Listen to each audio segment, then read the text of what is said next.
एक साल में 75 लाख बच्चे, ये नहीं है आंकड़ा, 75 लाख बच्चे का मौत 6 महीने के अंदर हो रहा है। आधा आबादी जो कुपोषित है, सरकार की संपत्ति सीधा उनके तिजोरी में डाल रहे हैं। एक साल में अंबानी और अदानी के लिए कर्जा माफी कितना किया है? तो है देश प्रेम का जो नाटक दिखा के देश के ऊपर हमला है करके, तब भी लोगों ने वोट दिया। हमारी जो बच्चों का नौकरी है उसको भी अग्निवीर बना के आग में डाल रहे हैं कि उसको भी कॉन्ट्रैक्टराइजेशन कर रहे हैं। तो सारा मंत्रियों का भी 1-1 साल का नौकरी बना लो। देश को ही बेचने का और प्राइवेट आर्मी बनाने का ही तरफ जा रहा है।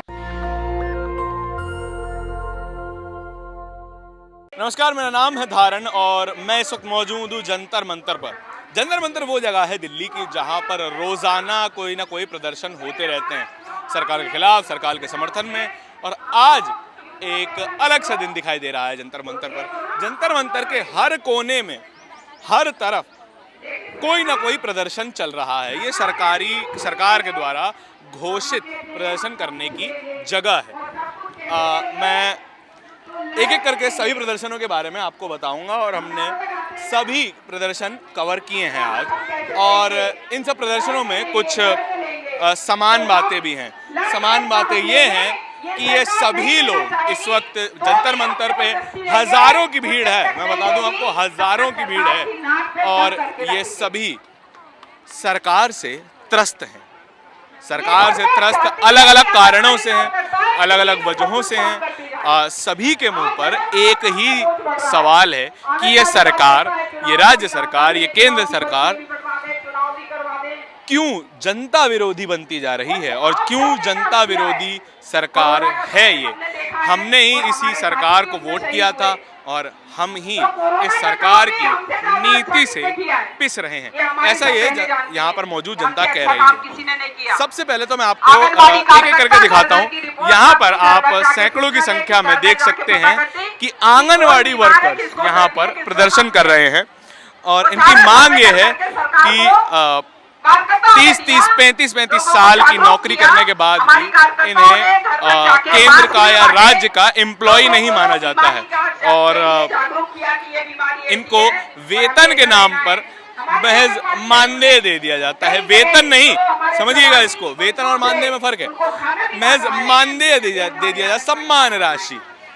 अब उस सम्मान, अब राशि सम्मान के लिए है तो सम्मान तो थोड़ा ही होगा और उसमें उनका घर कैसे चलता है वो यही लोग जानते हैं। आज तक ये पक्के नहीं किए गए हैं। 1995 में ये संस्था बनाई गई थी जिसमें आंगनवाड़ी वर्कर्स को भर्ती किया गया था, लेकिन 1995 से लेकर आज 2022 में आज तक ये महिलाएं रिकॉग्नाइज नहीं की गई हैं as a government employ. Ma'am, आज क्या मांगे लेके आए हैं? मांग यही है कि आईसीडीएस को पक्का बनाओ। आईसीडीएस है, बिग बाग नहीं है, एक योजना है, उसको पक्का भी बनाओ और उसमें पूरा इंफ्रास्ट्रक्चर और खाने के लिए पूरा आवंटन समेत पूरा पक्का उसको बनाना है और उसके लिए बजट में आवंटन देना है। और जो सेवाएं आईसीडीएस में दे रहे हैं कुपोषण के खिलाफ में, वो सेवाएं देने वाले आंगनवाड़ी वर्कर और हेल्पर है और मिनी आंगनवाड़ी वर्कर है, तो उनको पक्का कर्मचारी घोषित करो और उनके लिए न्यूनतम वेतन और पेंशन और बाकी सामाजिक सुरक्षा का प्रबंध करो। और ये भी नहीं, हमारा ट्रेड यूनियन अधिकारों पे भी हमला है और वो ट्रेड यूनियन अधिकार और जो नौकरी से लोगों को आंदोलन के लिए निकाल दिया जा रहा है उसको बहाल करो और आगे भी हमारे लिए ट्रेड यूनियन आंदोलन बनाए रहे। अच्छा, गवर्नमेंट ये कहती है मैम कि अगर हम इतने सारे आंगनवाड़ी वर्कर्स को, मतलब जो कि सैकड़ों की संख्या में है, उनको अगर हम पक्का कर देंगे तो यूनियन बजट पर, स्टेट बजट पर बहुत ज़्यादा खर्च पड़ेगा। खर्च तो पड़ना है। आज भारत में आज़ादी का 75वां सालगिरह मना रहे हैं।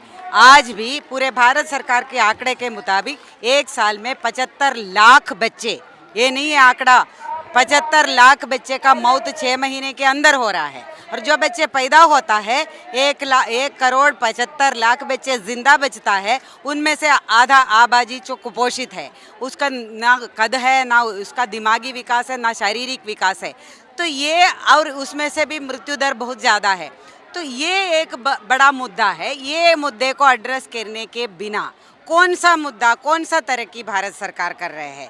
तो ये जिस पे ये जनता के जिंदा बचाने के लिए जो खर्चा भारत सरकार को करना चाहिए, अभी कितना आपने जीडीपी का कितना परसेंट है, आधा % भी खर्चा नहीं कर रहे हैं कि आपकी जो इतनी जो जनसंख्या में बच्चे हैं तो उसका 16 करोड़ बच्चे हैं, 6 साल से कम है, उसके लिए खर्चा करने के लिए आप कितना जो पैसा है, ये तो फ्यूचर के लिए। गवर्नमेंट कहती है बड़े चैलेंजेस ज़्यादा हैं हमारे पास, उसको ये बड़ा चैलेंज मानती नहीं है। जो जनता जिंदा रखना उनका चैलेंज में नहीं है, और वही हम लोग भी बोलते हैं ये जनता विरोधी, जनता के लिए नहीं है।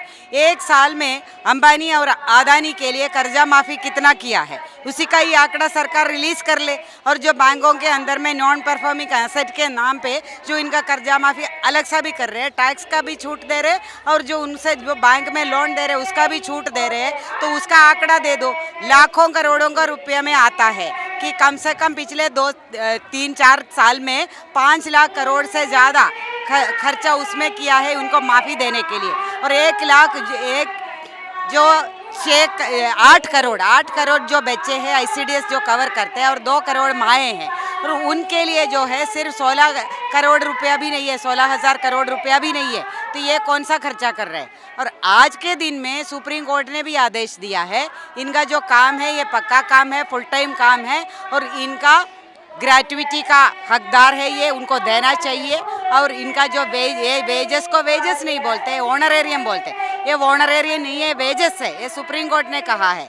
और इसको उसका जो है वर्किंग कंडीशन में सुधार भी लाने के लिए सुप्रीम कोर्ट ने ऑर्डर दिया है, तो उसको लागू करवाने का मांग लेके हम आए हैं। अच्छा, अडानी अंबानी की बात आपने की, गवर्नमेंट का लॉजिक ये है कि हम अडानी अंबानी जो भी इतने बड़े कॉरपोरेट हाउसेज हैं उनको सहूलियतें इसलिए देते हैं क्योंकि वो जीडीपी में एक तो बहुत बड़े कंट्रीब्यूटर्स हैं, और दूसरा ये कि वो बहुत ज़्यादा एम्प्लॉयमेंट जनरेट करते हैं। ये 2 कारणों की वजह से हम उन्हें टैक्स का बेनिफिट ज़्यादा देते हैं। पिछले जो है अगर 5 साल में अंबानी और अदानी कितना एम्प्लॉयमेंट जनरेट किया, उनका इनकम तो जनरेट हुआ है सरकार, क्योंकि सरकार की संपत्ति सीधा उनके तिजोरी में डाल रहे हैं, ये टेक ओवर हो रहा है, नो कोई नया इन्वेस्टमेंट यहाँ आ रहे हैं, नया कोई एम्प्लॉयमेंट नहीं आ रहा है, ये टेक ओवर हो रहा है। जो भी बाकी जो चीज़ों जो है या जो छोटे उद्योग है उसका टेक ओवर हो रहा है और मोनोपोलाइजेशन हो रहा है, और इसमें कोई ये नहीं हो रहा है। नए एम्प्लॉयमेंट कितना जनरेट किया अंबानी ने, कितना अदानी ने जनरेट किया, सरकार आंकड़ा बताए हमें। और यहाँ पे बेरोजगारी इतना ज़्यादा हो गया कि पिछले सालों में कि इसीलिए तो ऐसा नौकरी में लोग जाने पे मजबूर हो रहे हैं। और आज भारत के अंदर में महिलाओं का जो है वर्क पार्टिसिपेशन है 16% है, तो इसका मतलब क्या है कि बाकी महिलाएं जो है कि 85% महिला यूं बैठे हैं, तो ये 16% के अंदर में भी ये महीने में 2,250 रुपया मिलने वाले आंगनवाड़ी हेल्पर भी है, उसके अंदर में 13 लाख। तो इस तरीके का एम्प्लॉयमेंट भी कहाँ पे जनरेट हो रहा है ना। 8 घंटे का वेतन, 8 घंटे का ड्यूटी और न्यूनतम वेतन लागू नहीं है, वो कानून भी हटा रहे हैं, तो किस तरीके का ये एम्प्लॉयमेंट भी जो जनरेट हो रहा है उसका भी क्वालिटी क्या है जो जनता को जिंदा ना बचा पाए। अच्छा, आखिरी सवाल मेरा ये है कि आंगनवाड़ी वर्कर सभी महिलाएं हैं, और इस गवर्नमेंट को सरकार में लाने के लिए महिलाओं का ही वोट बहुत बड़ा एक चंक है, तो फिर ये कॉन्ट्रास्ट कैसे है कि एक तरफ महिलाओं की आप बता रही हैं महिलाएं विरोधी सरकार है, और दूसरी तरफ महिलाएं ही ज़्यादा सपोर्ट कैसे कर रही है, ये 2 तरफा कैसे हो सकता है? सपोर्ट किया था, और यही था कि यही सपना जो है यही भूल किया था यूपीए सरकार ने, जो इसलिए जो है उसका जो नीतियों के खिलाफ आईसीडीएस मिशन लेके आया था यूपीए सरकार ने, जो आईसीडीएस को ख़त्म करने के लिए, उसका निजीकरण करने के लिए, उसके खिलाफ में आंदोलन हुआ था। और तभी तो अच्छे दिनों का सपना दिखाया था, अच्छा दिनों के सपना दिखा के जो आया है पहली बार सत्ता में, तभी जो लोगों ने उसका पूरा वोट दे दिया, महिलाओं ने दिया, आंगनवाड़ी वाले ने तो गाँव वाले को भी इकट्ठा करके वोट दिया था। लेकिन आज के दिन वो 5 साल भी निकल गया, उसके बाद 2019 के अंदर में लोगों ने ये पहचान रहे थे, तभी जाके पूरा जो ये एक जो है देश प्रेम का जो नाटक दिखा के देश के ऊपर हमला है करके तब भी लोगों ने वोट दिया। लेकिन आज के दिन में लोग पहचान रहे हैं, आज के दिन में ये देश प्रेमी वाले जो है हमारी जो बच्चों का नौकरी है उसको भी अग्निवीर बना के आग में डाल रहे हैं कि उसको भी कॉन्ट्रैक्टराइजेशन कर रहे हैं खुद जो डिफेंस सर्विसेज को। तो ये अभी जो है उसमें तो डिफेंस का ये लॉजिक है कि हमारी जो आर्मी की एवरेज एज है वो 32 के पास है, हमें उसे घटा के 23-25 के पास लेके आना है, इसीलिए हमने शॉर्ट टर्म सर्विस का ये जो है प्रावधान लेके आए हैं। जो आर्मी के जो उसका जो डिटेल में जाने का मैं नहीं चाहती, यहाँ पे मुद्दा अलग है, लेकिन बात यही है कि वो एवरेज एज घटाना है या उसका क्वालिटी बढ़ाना है। एवरेज एज के लिए कोई सा ठेका लेके रखा है, ये तो लोगों का आंख में थोल छूकने का बात है कि एवरेज एज क्यों घटाएंगे। जो एक्सपीरियंस है, एक आर्मी मैन को ट्रेनिंग देने के लिए मिनिमम कितना साल लगता है, और उसको एक्सपीरियंस की कोई ज़रूरत नहीं है। कोई युद्ध आ गया या कोई इमरजेंसी आ गया और ये देश के अंदर में भी ऐसा कोई आपत्ति आ गया तो उसके अंदर एक्सपीरियंस की ज़रूरत नहीं है।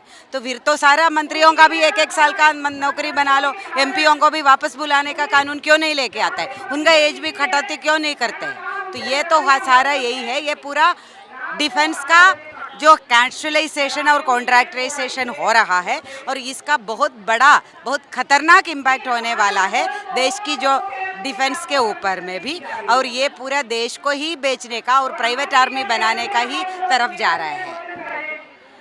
मैम, बहुत ही संगीन आरोप लगाते हैं कि ये देश को पूरी तरीके से प्राइवेटाइज करने का आंदोलन है, ये पूरे देश को माफ़ कीजिएगा आंदोलन नहीं, प्रक्रिया है, ये पूरे देश की युवाओं को मिलिटराइज करने की प्रक्रिया है।